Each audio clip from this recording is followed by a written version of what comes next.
Fala galera Smart, bom dia a todos.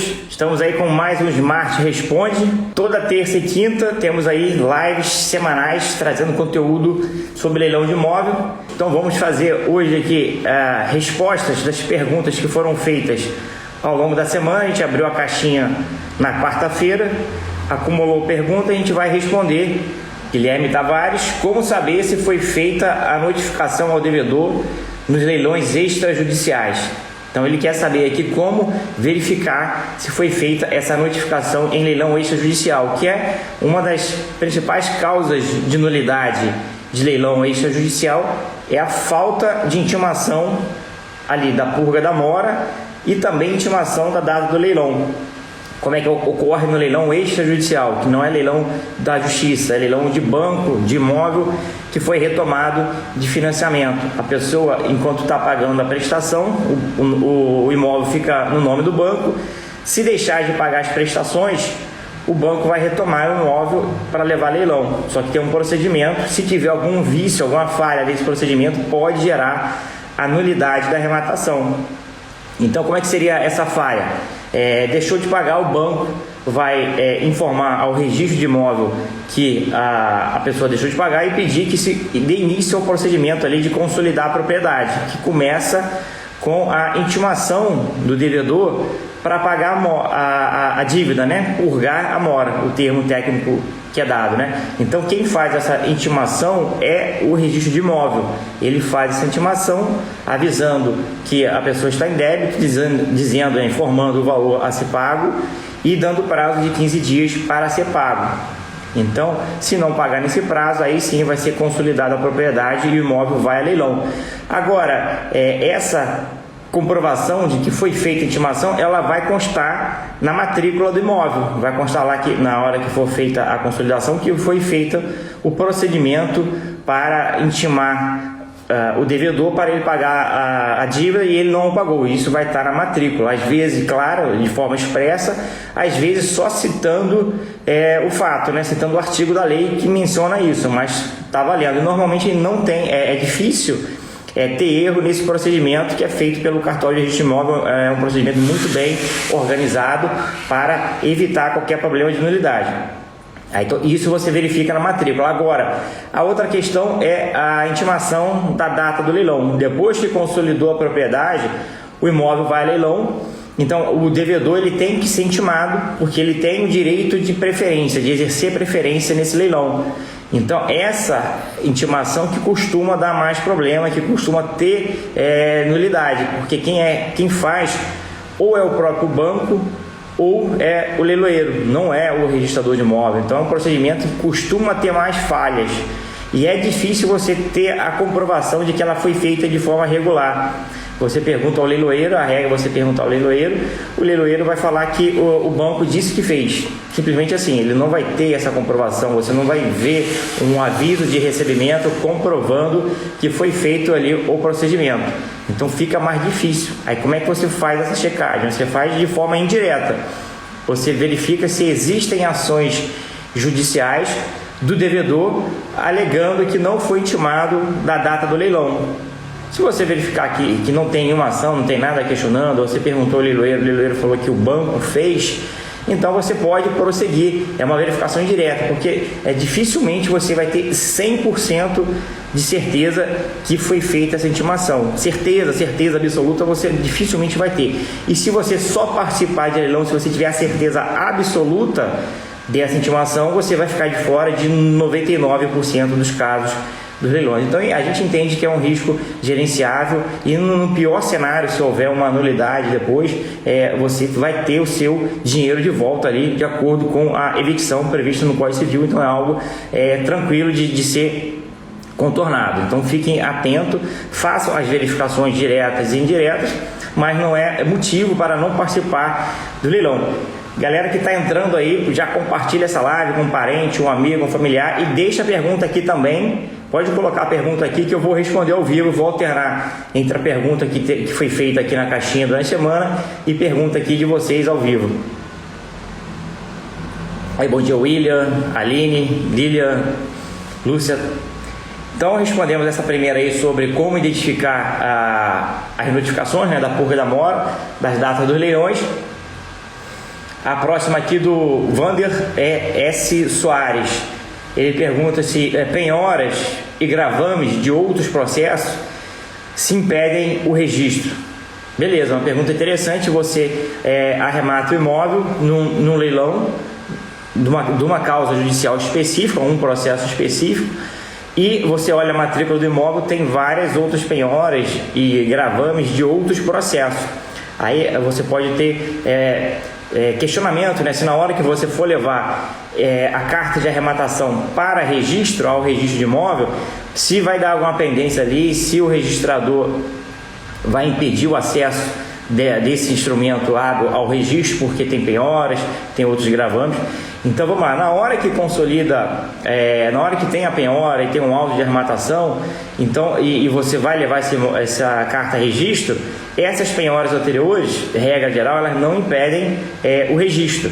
Ela vai ficar na matrícula lá, mas elas perdem a eficácia, ela não tem mais eficácia, mas elas continuam lá na matrícula e elas podem assustar eventual comprador. Então você vai ter que entrar em cada processo que determinou essa penhora e pedir para o juiz de lá, na verdade informar, né, ao juiz que você fez a arrematação e que não tem mais sentido a manutenção daquela penhora, para que o juiz oficie o cartório de registro de imóvel para dar baixa dessa penhora. Aí tudo bem. Então, penhora normalmente não dá problema para registrar. Agora a gente tem visto muito problema com indisponibilidade, ordem de indisponibilidade. É aquela ordem que o juiz dá no processo para que o imóvel não possa ser alienado, não possa ser vendido. Essa ordem de disponibilidade vai, se tiver, tem registradores que não estão registrando a carta de arrematação quando há uma ordem de disponibilidade.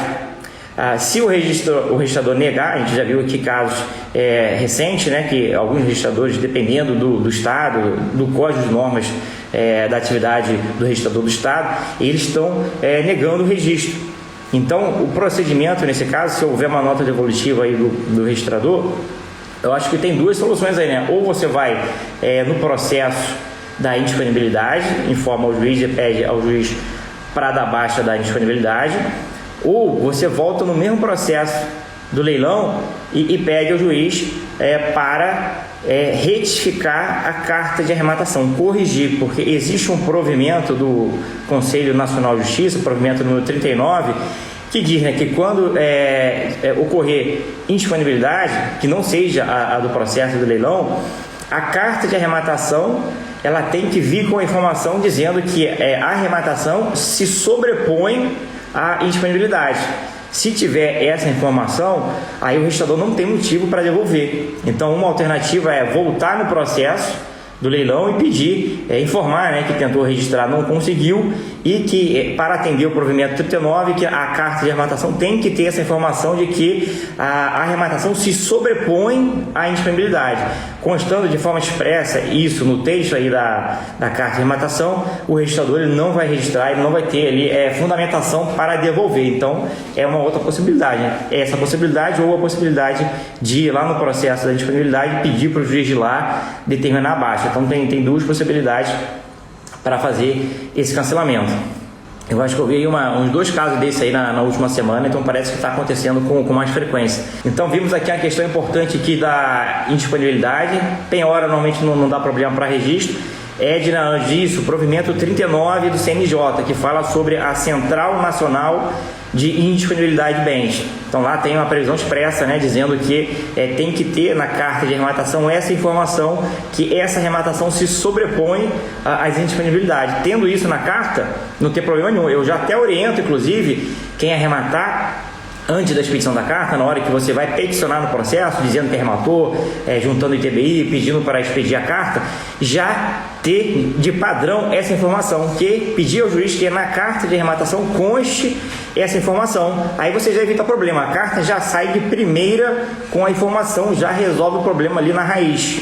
Muita gente não sabe, é um provimento aí pouco conhecido, mas que já está começando a dar alguns problemas em arrematações, que eu já vi alguns casos do registrador devolver. Então já pede direto ali, antes do juiz pedir a carta, já orienta. Muitos juízes não conhecem o provimento, né? São muitos provimentos, então ele nem sabe. Então, se você já informar, pode ser que na carta já saia e já resolva esse problema, né? Beleza? Então quem está entrando aí já compartilha esse conteúdo e deixa a pergunta aqui que a gente vai respondendo ao vivo. Aí tem uma pergunta aqui do Daniel Noronha Piqueto. Ele pergunta: a arrematação com financiamento tem mais rentabilidade do que a arrematação à vista?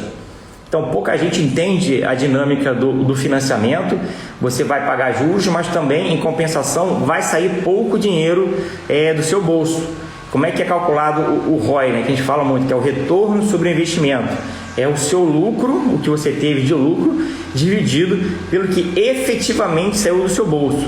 Então, efetivamente, vai sair pouco dinheiro do seu bolso. Quando você compra, por exemplo, financiado na Caixa ou em outros bancos, você dá uma entrada pequena. Caixa, em regra, 5%. Os demais bancos, 20%. Então, você vai pagar pouco, vai tirar pouco dinheiro do seu capital, do teu bolso, para fazer a operação. Então você vai tirar ali só a entrada, mais os custos de registro, o leiloeiro e as prestações que você for pagando até a venda do imóvel. Então sai pouco dinheiro do capital. O seu retorno em percentual, ele é bem maior em percentual. Agora, em valor absoluto, ele é pequeno, ele é menor, não é pequeno, ele é menor do que se você comprar à vista. Agora tem mais duas vantagens, né? Na hora que você compra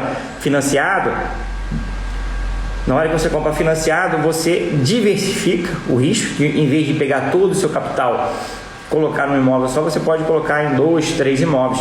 E na hora que você diversifica, você acaba aumentando a sua rentabilidade, porque em vez de ter uma rentabilidade de valor absoluto maior, mas em percentual menor, você vai ter 3 rentabilidades com valores percentuais mais elevados, que no final vai dar um valor absoluto muito maior do que você colocar à vista em uma arrematação só. Tem um vídeo nosso bem detalhado, feito pelo Pedro, lá no YouTube, explicando essa comparação caso a caso em vários cenários, mostrando que o financiamento ele dá um retorno tanto financeiro percentual quanto absoluto no total da operação, investindo em vários imóveis, não só um, muito maior do que investir em um só à vista. Então essa é a grande sacada aí de utilizar o financiamento nessas etapas, nessa transação. Então sempre que é possível financiar, mesmo tendo o valor à vista, a gente financia. Eu sei que muita gente não entende ainda isso, mas com o tempo, fazendo a operação ali de ponta a ponta, verificando, vocês vão ver que o financiamento é sim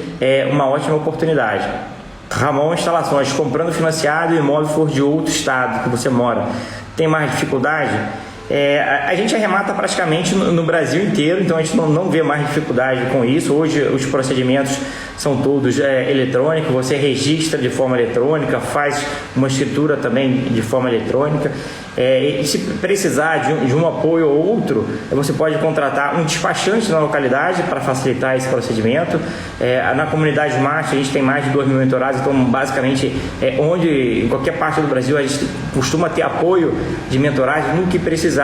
Não, a gente precisa ali na etapa de reforma para gerenciar alguma coisa, nessa parte documental a gente não tem tido problema nenhum. A Caixa, que é um pouquinho mais, vamos falar assim, né, antiga, né, não se adaptou ainda à tecnologia, normalmente ela manda o contrato pelo correio ali, SEDEX, para você assinar e você devolve para o correio. Então a gente não teve nenhum problema por causa de distância de localidade nessa questão aí de aprovação de financiamento.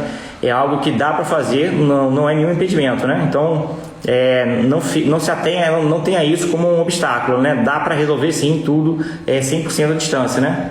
CBC consignado, vocês fazem parceria em outros estados, investimentos? Sim, a gente faz parceria aí no Brasil inteiro, temos imóveis arrematados em vários estados do Brasil, já perdemos a conta aqui, e a maioria deles sempre com parceria com alguém da localidade, ou que não seja da localidade, mas seja mentorado, que identificou a oportunidade. É o que a gente fala, né? A parceria tem que ser feita, não dá para atuar em leilão de imóvel de forma consistente, profissional, com uma grande rotatividade atuando sozinho, né? Você pode até conseguir, mas você vai mais devagar, você não vai ter essa grande viabilidade que tem quando você tem muita gente participando da operação, é muita gente analisando, mais oportunidades serão analisadas, o resultado final é muito maior. Então, respondido aqui do consignado. Agora, outra pergunta aqui foi feita durante a semana do Carlos P. Santos. Ele perguntando do terceiro leilão da Caixa, se há algum risco de assumir dívidas. Dívidas que podem passar para o arrematante são dívidas de IPTU e dívidas de condomínio, né, que são dívidas que acompanham o imóvel, que chama dívida de caráter próprio terreno, é o termo técnico utilizado. Agora, a Caixa, em regra, no primeiro e segundo leilão obrigatório ali da alienação fiduciária, em regra, ela passa pelo edital a responsabilidade para o arrematante. Depois desses leilões obrigatórios, se não tiver nenhum interessado no primeiro ou segundo leilão, o imóvel já é da Caixa, ela coloca em venda direta. Ou seja, licitação aberta, né, através do leiloeiro, ou venda direta mesmo no próprio site da Caixa. E, regra geral, depois do segundo leilão, ela não cobra as dívidas de IPTU e condomínio. Ela mesma se responsabiliza pelo pagamento. Então, em regra, não vai haver responsabilização do arrematante. Agora, tem que ler sempre o edital. Não pode, porque é assim, sempre foi assim, que vai continuar sendo assim. Não, leia sempre o edital para ver o que está falando no edital. O edital é um instrumento elaborado pelo leiloeiro que vai trazer a regra do jogo, a regra do negócio, vai dizer ali quem é o responsável pela dívida de IPTU e condomínio. Então, sempre leia o edital para evitar aí alguma surpresa, né? E Ana Paula Campos: qual leilão do estado de Goiás compramos fazenda ou gleba? Tem que verificar na lista de leiloeiros que está lá no site da junta comercial. Cada estado tem uma junta comercial. A junta comercial é o órgão que é responsável por credenciar e habilitar e dar matrícula para a atuação dos leiloeiros. Então, os leiloeiros oficiais estão lá cadastrados no site da junta comercial, e você vai verificar quais são os leiloeiros que atuam no seu estado e fazer essa análise. Então, tem também leiloeiros nacionais que atuam no Brasil inteiro, como por exemplo a Mega Leilões, Zuckerman, Superbid. Então tem uma série de leiloeiros que atuam ou local ou de atuação em âmbito nacional. Então você entra no site desse leiloeiro e faz a sua pesquisa lá pelo tipo de imóvel que você vai identificar. Tem leiloeiro que se especializa, por exemplo, só em imóvel rural. A gente tem aqui o Marcos Custódio, né, que é especialista em imóvel rural, faz muito leilão de imóvel rural. Então tem vários tipos de leiloeiro, tem que entrar e tem que garimpar, né, porque a gente diz pesquisar, fazer ali os seus filtros, tá sempre olhando que as oportunidades estão sempre aparecendo, né? O Cássio Lúcio Pereira perguntando aqui ao vivo, né? O processo do interveniente quitante é simples?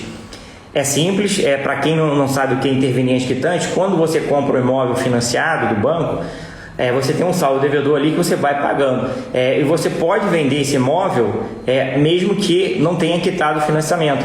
Muita gente acha que primeiro você tem que quitar o saldo devedor do financiamento para depois vender. Então isso às vezes inviabilizaria, né, a sua venda. De repente você não tem esse capital para quitar, mas não é assim que funciona. Você não precisa ter esse valor para efetuar a quitação desse saldo devedor quando você for vender financiado, porque o outro banco, ele que vai quitar esse saldo devedor. Por exemplo, eu comprei financiado pela Caixa, aí vou vender para uma pessoa que vai financiar pelo Bradesco, por exemplo. Então o Bradesco vai se acertar com a Caixa, o Bradesco vai quitar o saldo devedor e vai constituir um novo financiamento para quem está comprando de você. Então você não tira nada do seu bolso, você vai receber só o valor que exceder esse saldo do financiamento. Então é algo bem simples, não tem atuação forte do arrematante. Basicamente a pessoa que está comprando vai buscar o banco, vai informar, vai pedir ali um documento ou outro seu e o próprio banco vai resolver isso direto com o banco que você pegou o financiamento. Então é algo muito simples, muito tranquilo, e é a solução aí para vender o imóvel financiado. Uma outra alternativa seria você pedir uma entrada que seja suficiente, né, para quitar esse saldo devedor. Você faz um contrato ali amarrando isso, né? Então você quita o saldo devedor com essa entrada, o imóvel passa por seu nome 100%, aí sim você concretiza a venda. Então essa é a figura do interveniente quitante, é um procedimento simples aí, sem muita burocracia. Galera que está entrando aí, pode compartilhar a live, chamar um parente, um amigo para arrematar leilão em conjunto e deixa a pergunta aqui também que a gente vai respondendo ao vivo, né? Próxima pergunta aqui, RCSS90. A melhor forma de levantar o capital para participar de um leilão é recurso próprio? Então a gente já abordou aqui a questão do financiamento. A gente entende que a melhor forma é sempre que possível financiar, não utilizar recurso próprio, por incrível que pareça, né? Mas por que isso? Porque a rentabilidade que o leilão vai te dar é muito maior do que o eventual juros que você paga. E você não vai pagar juros a vida toda, você vai pagar juros ali por alguns meses só, o período que você for ficar com esse imóvel até a venda, que a gente trabalha um horizonte máximo de 12 meses. Então você paga juros? Paga, mas muito pouquinho, um período muito curto, é o que chama ali pro rata die, né? Você só paga os juros pelo período que você fica com o imóvel com financiamento ativo. Então a gente fica com pouco tempo com o imóvel, paga poucos juros. Então sempre que possível financiar é a melhor solução, vai dar um retorno muito maior e vai te possibilitar de repente pegar um imóvel de valor mais elevado que você não conseguiria pegar se fosse uma compra à vista. Então sempre vale a pena avaliar aí o caso concreto e também cotizar, né? Cotizar, juntar mais um amigo, um parente, um familiar para entrar nessa arrematação aí de forma cotizada, que é o que vai te dar mais retorno, porque você pode de forma cotizada pegar mais imóveis, dividir o trabalho, pegar conhecimento que outra pessoa tem e você não tem, complementar a sua atuação. Então a cotização sempre é uma ótima solução, né? Giselda VC, quando que os mentorados da turma 18 poderão participar das SCPs da Smart? A gente está finalizando aí a segunda SCP, vai abrir a próxima, provavelmente aí no próximo mês. Não dá para ter uma previsão, porque a gente primeiro encerra a última, né? Faz a última arrematação ali para consumir todo o produto aportado, todo o capital aportado, e depois abre a próxima. Então pode ser que aí às vezes arremata até essa semana ou semana que vem. Então em muito breve a gente vai abrir já a próxima SCP e todos os mentorados aí têm possibilidade de fazer aporte, de participar. Então fique tranquilo que a gente vai avisar lá no grupo da comunidade. O CBC consignado, como faço para investir nessas parcerias? Gostaria de estar investido e comprando em conjunto. Quem é mentorado Smart já tem essa facilidade, né? Que a ideia, o norte, né, da Smart é exatamente essa, estimular parcerias. Então a pessoa já entra ali nesse intuito, né, de fazer parceria, tem parceria com a gente, tem parceria com outros mentorados, outros participantes. Então isso já é natural. Agora, se não for o mentorado Smart, aí você entra em contato com um parente, um amigo, um familiar, divulga esse conhecimento, compartilha essa live aqui com um conhecido, divulgue o conhecimento que você vai formar parceiros para arrematar em conjunto, e é sempre melhor. A gente fala aqui, pode achar que você está dividindo o lucro, mas na verdade não é isso, né? Você acha, eu vou ficar só com essa arrematação, não vou chamar ninguém, porque aí eu pego o lucro sozinho. Você pega o lucro sozinho dessa, né? Mas você deixa muito mais possibilidades na mesa, né? Porque quando você tem mais parceiros, você tem acesso a mais possibilidades, mais oportunidades que você vai poder analisar, mais arrematação lucrativa vai acabar acontecendo. Então, o pensamento de atuar sozinho ali, eu acho que é um pensamento limitado, né? De escassez, que no final das contas, se você atuar em conjunto, você vai ter muito mais lucratividade no agregado, no valor total, né? Fora que você aproveita o conhecimento da pessoa. Às vezes você sozinho faz uma análise, não identifica um eventual possível risco, que a outra pessoa olhando, ela vai identificar. Então também melhora a qualidade aí da sua arrematação, né? Prosseguindo aqui, Socorro MR Santos, perguntando se tem que pagar à vista. Muita gente não sabe, né? Acha que leilão tem que pagar à vista, sempre tem que pagar à vista, não é a regra, pode ter financiamento, se for um leilão judicial pode ter o parcelamento, então vai depender sempre do edital. O edital que vai dizer se pode pagar à vista, se pode financiar, se pode parcelar. Então leia sempre o edital. O financiamento no caso de banco, parcelamento em leilão judicial. A vantagem do parcelamento do leilão judicial é que você não precisa ter o nome limpo, né? Não há nenhuma análise de renda, diferente do leilão de banco, que é feita uma análise de renda, né? Se você tiver ali negativado, ou se você não tiver como comprovar renda, você não aprova o financiamento. No leilão da justiça, Quando cabe parcelamento, não há essa análise, então é algo muito mais tranquilo para quem não tem condições de aprovar um financiamento ou está com o nome sujo. Então, o parcelamento pode ser, sim, uma alternativa, né? Aqui o professor Luiz Mendes perguntando: leilão judicial de condomínio, o edital prevê subrogação da dívida de condomínio. Eventual excesso da dívida em relação ao valor da arrematação, o arrematante responde: constou no edital a dívida. Então tem que ter muito cuidado com a previsão do edital. Se o edital foi expresso, né, dizendo ali que a dívida de condomínio e IPTU subroga no valor da arrematação, aí não vai passar nada para o arrematante, mesmo que a dívida seja maior do que o valor do lance. Agora tem alguns casos que o edital fala que subroga no valor da arrematação até o limite do valor. O que passar, o que exceder, passa a ser dívida do arrematante. Então tem que fazer uma análise cuidadosa, ver se tem alguma ressalva aí nesse texto, né?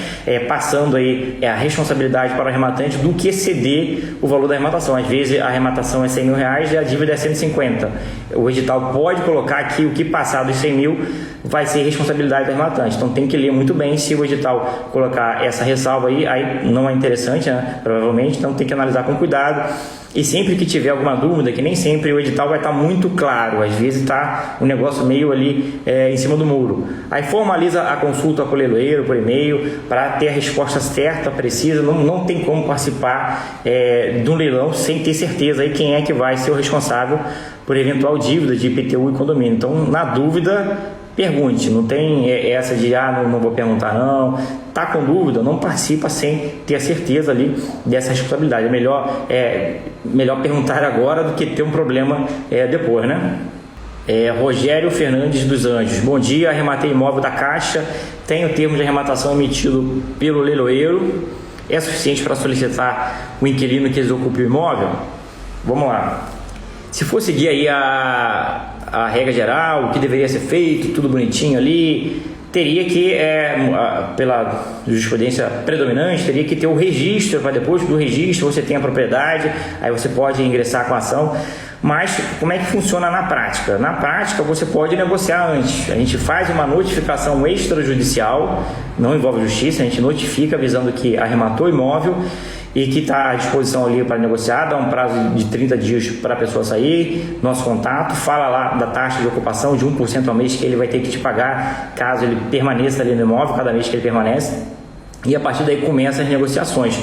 Então a gente entende aqui que a partir do contrato de financiamento assinado, que já tem força de escritura pública, já é válida essa negociação para a desocupação, inclusive a entrar com a ação de emissão na posse já com o contrato assinado. Só o termo ali eu não entendo o suficiente, é bom já ter o contrato assinado, com o contrato de financiamento assinado, já entra com a ação. A gente tem feito dessa forma e tem dado certo, já há várias decisões no sentido de que não precisa ter o registro da propriedade, o próprio contrato de financiamento já é um instrumento ali que possibilita entrar com essa ação, então a gente não espera o registro, até porque pode demorar e você está perdendo tempo. Então a gente já começa as tratativas anteriormente, primeiro de forma amigável, através dessa notificação extrajudicial, e se não der certo, aí você já entra também com a ação de emissão na posse, não precisa esperar o registro. Se o juiz pedir no processo que é necessário o registro, nesse meio tempo aí, até o juiz pedir, você provavelmente já resolveu o registro. Então não perca tempo esperando o registro para entrar com a ação. Já entre logo. Se no meio do caminho o juiz pedir, não são todos que pedem, um ou outro pode pedir, você em paralelo já está desenrolando esse registro e ganhou tempo, né? Beleza, aqui vamos voltar aqui para a pergunta que foi feita aqui durante a semana. Doutor Heitor Mota, ele fala: se leilão de imóveis oferece tanto lucro assim, porque pouca gente quer entrar? A galera fica receosa, não acredita nas altas lucratividades. A gente posta aqui, às vezes, retorno superior a 100%, muita gente se assusta. E a primeira sensação, né, que realmente quem não entende é essa mesma, né? É de dúvida, é de receio, é de não acreditar, porque a gente vê aí muita gente com muitos investimentos desses aí de pirâmide, de Bitcoin, criptomoeda, um monte de coisa aí fake, mas a vantagem do imóvel é que é algo sólido, é algo que não desvaloriza, e você fazendo uma análise bem feita previamente, eliminando todos os riscos, você fica só com um retorno muito bom que dá aí através do financiamento. Você pode pegar mais de 100% na hora que você financia, você aumenta demais o seu retorno em percentual e diminui o risco. Então, muita gente não acredita, muita gente tem receio, até por questões, vamos falar assim, lendas, né, que vão se perpetuando, de que imóvel, o cara que comprou leilão, o cara que está lá não vai sair, vai destruir o imóvel todo. A gente já arrematou aqui, já perdi a conta de quantos imóveis já arrematamos. Nenhum deles nunca foi detonado como a galera fala aí. Apenas um caso, um cara tirou lá os móveis, quebrou pia da cozinha, alguma coisa, mas nada demais, algo que já estava previsto, não foi algo que inviabilizou ali a arrematação. Inclusive deu lucro bom também. Então não tem nada disso. A galera cria muito mito, porque não conhece. Ele fala que tem pouca gente entrando. Não sei se tem tanta pouca gente assim, né? Nós temos mais de 2.000 mentorados. Sempre está tendo turma nova, sempre tem gente atuando. Então eu acho que é falta de conhecimento, não é nem algo tão difícil de se entender. Eu entendo que o mercado de ações, de opções, derivativos é muito mais complexo, é muito mais arriscado e dá muito menos retorno. Você precisa de muito esforço para entender e ficar acima da média do mercado. Com leilão de imóvel, em pouco tempo você já consegue solidificar todo esse conhecimento e é algo replicável. Você fez no primeiro, você replica nos demais, ali não tem muito mistério. Então, assim, essa questão de que é um mercado que tem pouca gente, não é interessante, não sei, né? Tem mercados aí que são muito fechados e nem é por isso que não é lucrativo. Então tem que analisar. Quem é mentorado de marketing aqui, quem já atua aí, sabe que é algo sensacional, que está mudando vidas de várias pessoas. Muita gente já deixando a profissão para atuar especificamente com o leilão de imóvel. Toda semana a gente recebe um depoimento desse do mentorado nosso. Então é algo aí que está mudando a vida de muita gente, mas tem aquele estigma, aquela marca ali sempre de que algo no passado que foi muito mal divulgado, talvez até pelos arrematantes profissionais para assustar a concorrência. Acho que de propósito às vezes divulgavam um monte de coisas ali que não tem nada a ver com a realidade, mas a gente entende aqui que é um ótimo negócio. Se você achar que não é, a gente até agradece que diminui a concorrência aí, mas é sim um ótimo negócio. Quem está na live aí pode comprovar. Depois que você adquire todo o conhecimento, aí você fica só com um bônus, que é o retorno, que é a lucratividade. E às vezes batendo 100%, não é sempre que você bate mais 100%. No mínimo a gente trabalha com 30% de retorno líquido, né, ao ano, mas na média aí acima de 50%, e em alguns casos, quando pega financiamento ali, uma arrematação bem feita, pode bater mais de 100%, né? Dedé Felício, né? Todo leilão que eu entrar, eu tenho que fazer um financiamento diferente, né? Vai depender do banco que você está atuando.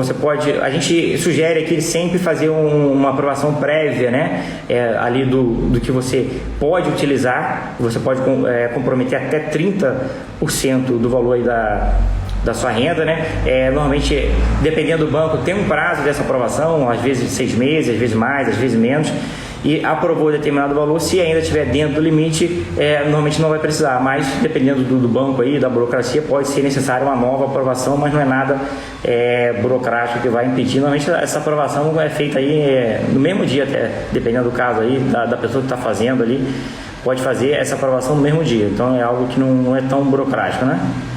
Dúvida, né? Um imóvel executado pelo condomínio, porém tem um arresto do Ministério Público, o processo dele é físico, o imóvel foi a leilão umas 5 vezes, mas o Ministério Público não aceita retirar o arresto.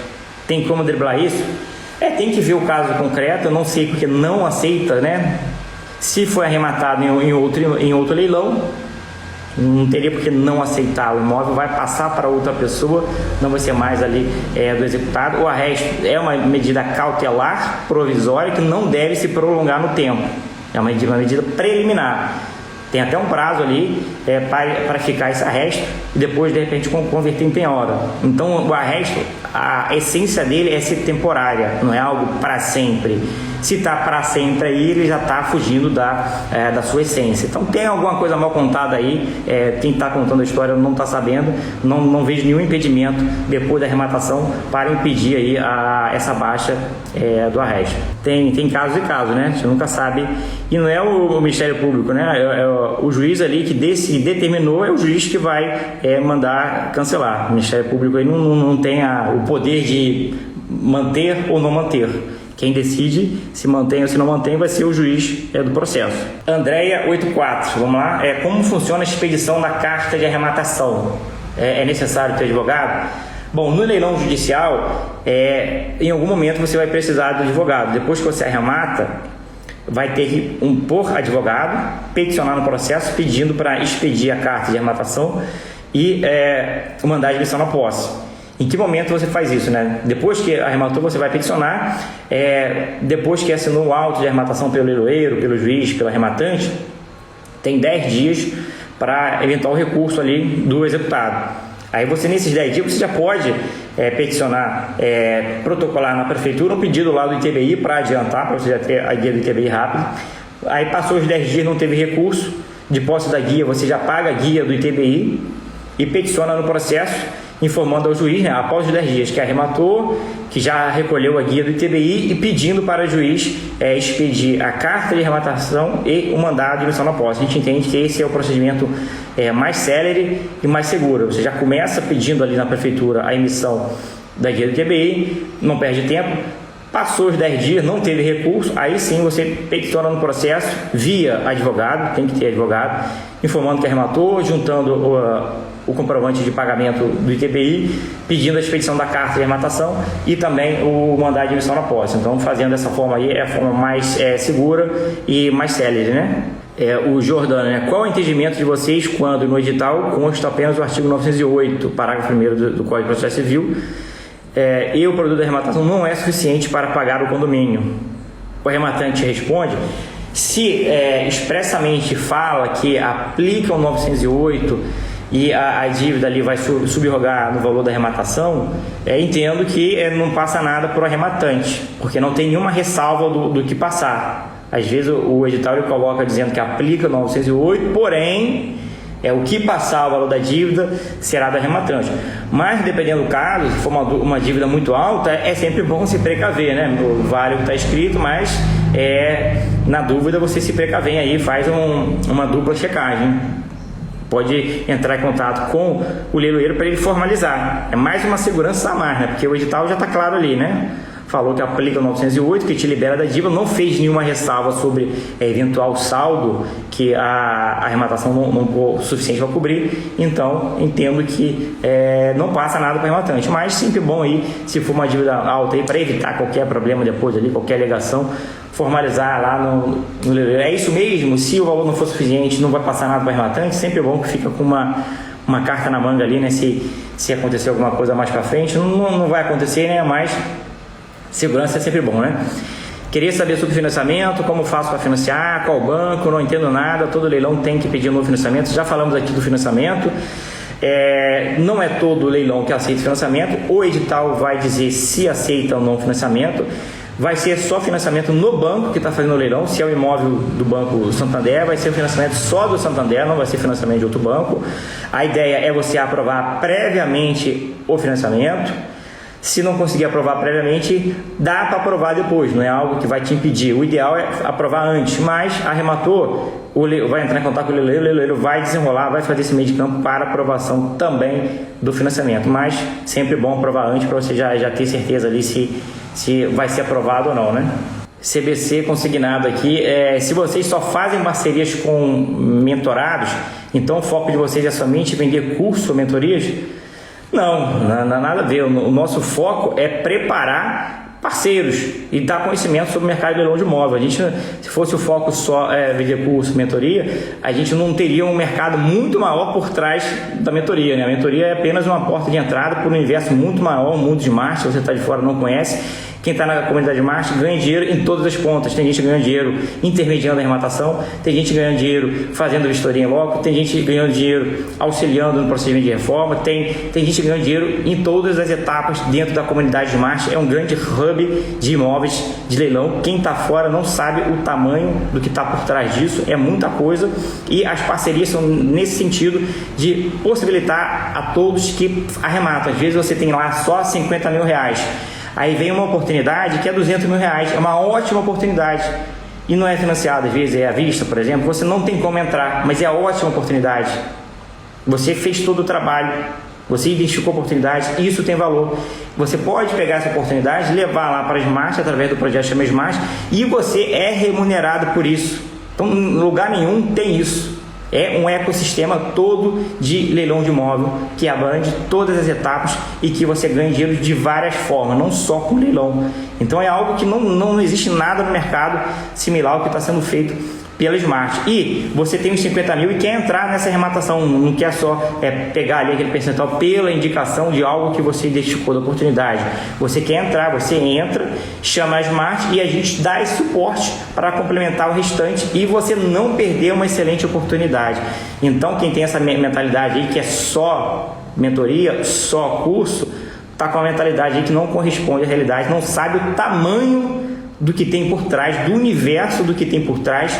A gente trabalha no sentido de que quem está na comunidade está no melhor lugar para ganhar dinheiro de todas as formas, não só com o leilão propriamente dito, sim, com a arrematação, mas nas diversas etapas de atividades que existem nesse universo, que são várias. Tem oportunidade de mentorado também fazer renda com isso. Então é um universo muito maior aí do que só curso, só mentoria, mas só quem está dentro da comunidade que sabe aí o tamanho do que está sendo construído aí no mundo Smart. Ana Maria Perdigão, acho que está em todas as lives aqui, acompanhando a gente aqui, dando aí a honra, né, sua presença aí graciosa, gratidão PR e a Smart por mais essa oportunidade de aprendizado, são feras demais. Ana Maria é sensacional, pessoa que eu tenho um carinho aí demais, conheço pessoalmente. Figueira Jefferson, perguntando se existe um percentual mínimo para eu estipular o meu lucro na venda do imóvel. Então, o percentual mínimo aí vai de cada um. Cada investidor ele sabe ali o quanto ele quer naquela arrematação, quanto vale, né, o trabalho dele, quanto tempo ele se dedicou. A gente trabalha aqui com no mínimo 30% líquido ao ano para poder remunerar o capital, até porque você tem que fazer uma comparação com o custo de oportunidade. A taxa Selic está alta, então tem vários investimentos de renda fixa ali que com pouco esforço você coloca lá, faz a aplicação e ele te dá aí mais de 10% ao ano com tranquilidade. Então o seu trabalho tem que ser remunerado no mínimo acima dos 10%, não só acima dos 10%, acima dos 10% e algo que remunere também o trabalho que você teve nessa atividade, que não é só um investimento de apertar um botão, requer um tempo gasto para isso. Esse tempo tem um custo, né, que é a sua mão de obra, então tem que superar ali o rendimento da renda fixa, pagar a sua atividade e também colocar mais um extra no bolso. Então a gente trabalha com 30% ao ano.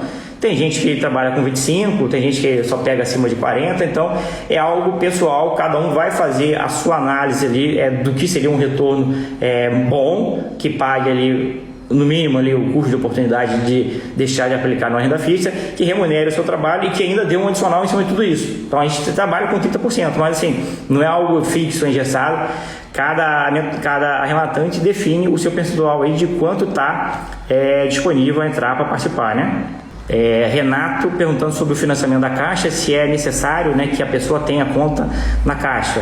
Não, você pode fazer ali todo o financiamento sem ter necessariamente uma conta na Caixa. Agora, facilita você ter conta na Caixa? Facilita. Um relacionamento com o banco te ajuda demais ali, até também em valor de taxas que vai ser cobrado ali no custo total do empréstimo, às vezes pegar cartão de crédito. Então tem vários cenários que um relacionamento mais estreito com o banco vai te ajudar, não é obrigatório, mas assim, a gente recomenda, né? Se você arremata com constância, quer arrematar, e a Caixa que tem mais imóveis sendo levado a leilão, é bom ter uma conta lá, é bom ter um relacionamento com a Caixa, vai facilitar, vai abrir porta. Não é obrigatório, mas é bom, no final às vezes pode até facilitar o custo total aí, do empréstimo, né?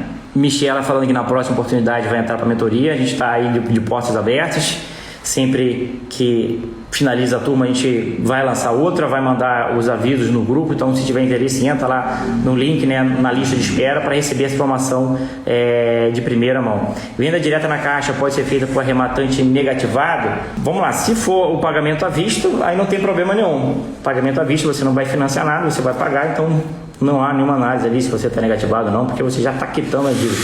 Agora, se for realizar um financiamento, aí sim, o banco vai fazer essa análise de renda, vai verificar se a pessoa tem condições ou não, se ela está negativada, qual é o histórico ali dessa pessoa, se é boa pagadora, se não se for financiar. Se não for financiar, ainda não há problema nenhum, né? Não só a Caixa, mas os outros bancos também, né? André Silva perguntando, para a desapropriação é feita em quanto tempo? Na verdade, desocupação, né? Usou o termo equivocado aqui. É feita em quanto tempo, em média? Então, a gente busca sempre a negociação. A negociação normalmente dá resultado. Só que você não vai ficar negociando infinito, né? A gente trabalha ali com, no máximo, um mês na negociação. Se você perceber que o cara está te enrolando, aí a gente entra direto com comissão na posse. Mas às vezes está negociando ali um mês, o cara sai com um mês e meio, 2, pode ser algo viável.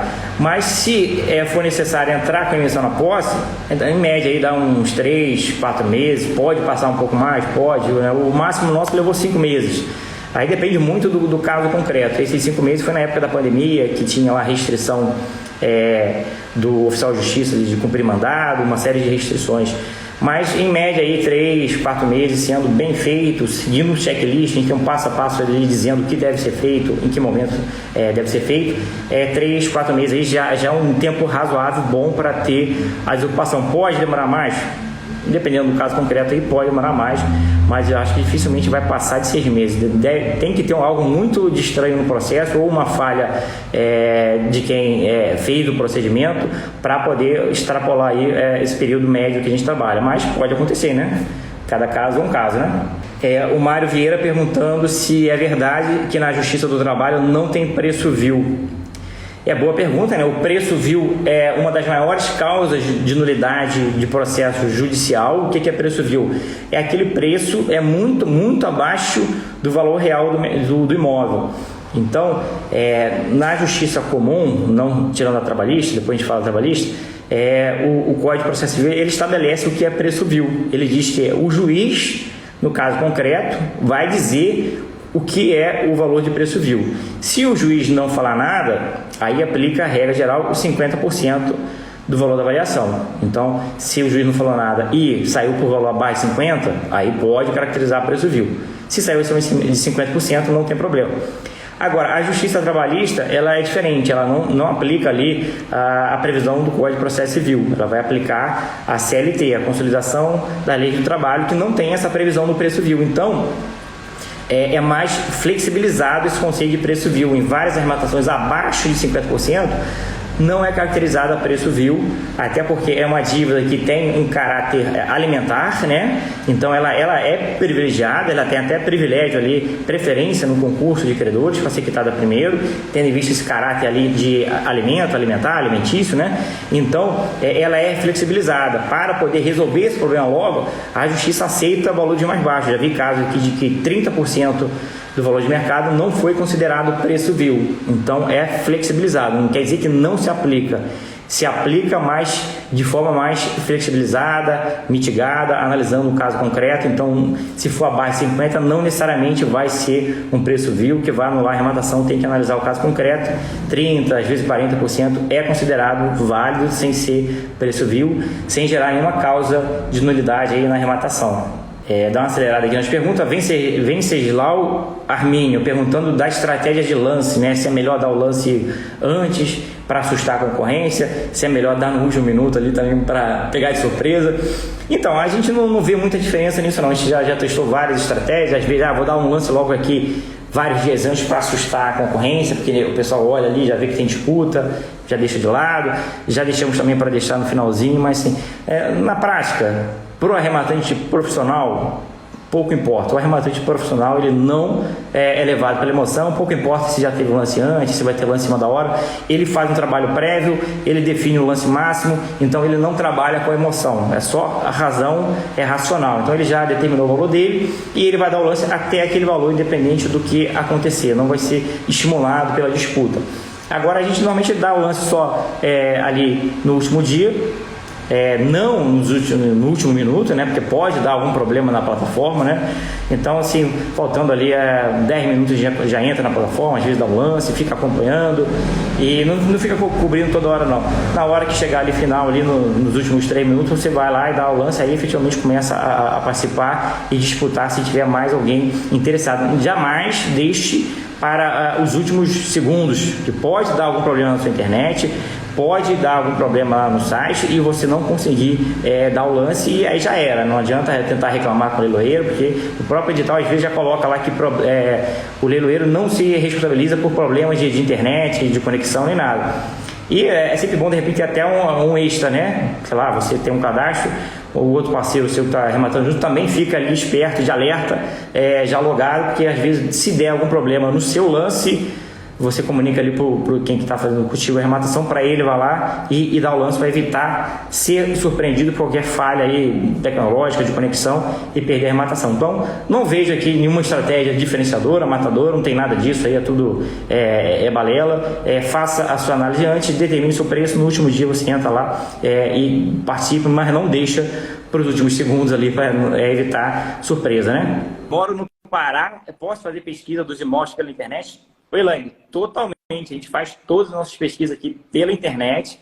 Não fique focado só em imóveis do seu estado. Se não tiver muito imóvel aí, olhe em outros estados, outras localidades, outras cidades. O leilão é todo pela internet.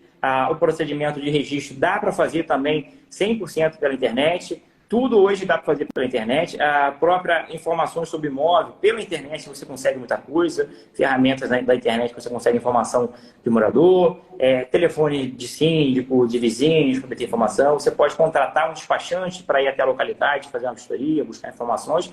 Então hoje dá para fazer tudo 100% à distância. Eu digo aqui que eu acho que 95% dos nossos imóveis hoje, a gente arrematou tudo à distância, a gente nem pisou no imóvel.